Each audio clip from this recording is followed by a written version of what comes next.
Roopa Poojary. Hello sir, ನಮಸ್ತೆ sir. ನಮಸ್ತೆ madam.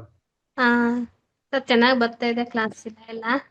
ಹ್ಮ್ ನನ್ಗೊಂದು ಡೌಟ್ ಇದೆ ಸರ್. ಹ್ಮ್ ನನ್ನ ಮಗ 4-5 ಇಯರ್ಸ್ ಆದ್ರೂ ಅವನು ಕೇಳಿಸ್ ಏನು ಅಷ್ಟು ಇಂಪ್ರೂವ್ಮೆಂಟ್ ಮಾತಾಡೋದಾಗ್ಲಿ ಅಥವಾ ಏನೋ ನಾವು ಹೇಳಿದನ್ ಕೇಳಿಸ್ಕೊಳ್ಳೋದಾಗ್ಲಿ ಏನು ಮಾಡ್ತಾ ಇಲ್ಲ ಅವನು. ಹ್ಮ್ ಇನ್ನೂ ಅಂದ್ರೆ ಅವನದೇ ಮಾಡ್ತಾ ಇಲ್ಲ. ಒಂದು ಪ್ರಪಂಚದಲ್ಲಿ ಇರ್ತಾನೆ ಅವನು.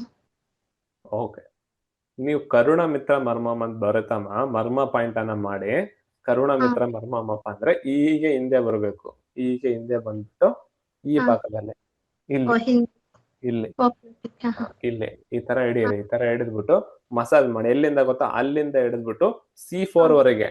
ಸರ್ವೈಕಲ್ 4 ಅಂತ ಬರುತ್ತೆ, ಫುಲ್ ಗೂಗಲ್ ಮಾಡಿ. ಹಾ C1 ಇಂದ ಹಿಡಿದು C4 ವರೆಗೆ ಗೂಗಲ್ ಅಲ್ಲಿ ಹಾ ಇಮೇಜ್ ಕಾಣುತ್ತೆ. C1 ಓಕೆ ಇಂದ C4 ವರೆಗೆ ಮಸಾಜ್ ಮಾಡಬೇಕು. ಹೆಂಗ್ ಮಸಾಜ್ ಮಾಡ್ಬೇಕಪ್ಪ ಅಂದ್ರೆ C4 ಇಂದ C1 ಗೆ ಹೋಗ್ಬೇಕು. C1 ಇಂದ C4 ಗೆ ಹೋಗೋದಲ್ಲ, ಅಂದ್ರೆ C4 ಇಂದ ಮೇಲೆ. ಮೇಲ್ಗಡೆ. ಓಕೆ ಯಾವ ಎಣ್ಣೆಯನ್ನ ಬಳಸ್ಬೇಕಂದ್ರೆ ಔಡಲ ಎಣ್ಣೆ ಇರುತ್ತಲ್ವಾ? ಹೌದಲ್ಲನಾ? ಓಕೆ ಔಡ್ಲ ಎಣ್ಣೆ ಅಂದ್ರೆ ಕೊಡ್ತಾರೆ ಅಂಗಡಿಯಲ್ಲಿ. ಅದನ್ನ ಓಕೆ ತಗೊಂಡು ನಿಮ್ಮ ಬೆರಳಿಗೆ ಹಚ್ಕೊಳ್ಳಿ. ಹಾ ಹಚ್ಚಿ ಆಯ್ತಾಯ್ತು. ಅವನ ಸ್ಕಿನ್ನಿಗೆ ಹಾಕೊಳ್ಳಿ. ಹಾಕ್ಬಿಟ್ಟು ಓಕೆ ಕೆಳಗಡೆಯಿಂದ ಮೇಲ್ಗಡೆ ಮಸಾಜ್ ಮಾಡ್ಬೇಕು. ಮಸಾಜ್ ಮಾಡ್ಬೇಕಾದ್ರೆ ಅವನು ಮಲಗಿರ್ಬೇಕು. ಮಲ್ಗಿರ್ಬೇಕಾ? ಈ ತರ ಮಲಗಿರ್ಬೇಕು. ರೆಸ್ಟಿಂಗ್ ಪೊಸಿಷನ್ ಅಲ್ಲಿ ಬೆಸ್ಟ್ ಆಗಿ ಮಲಗಿರ್ಬೇಕು.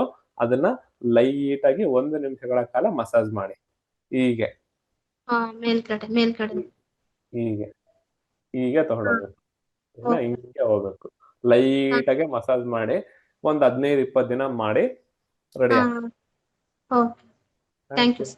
Thank you.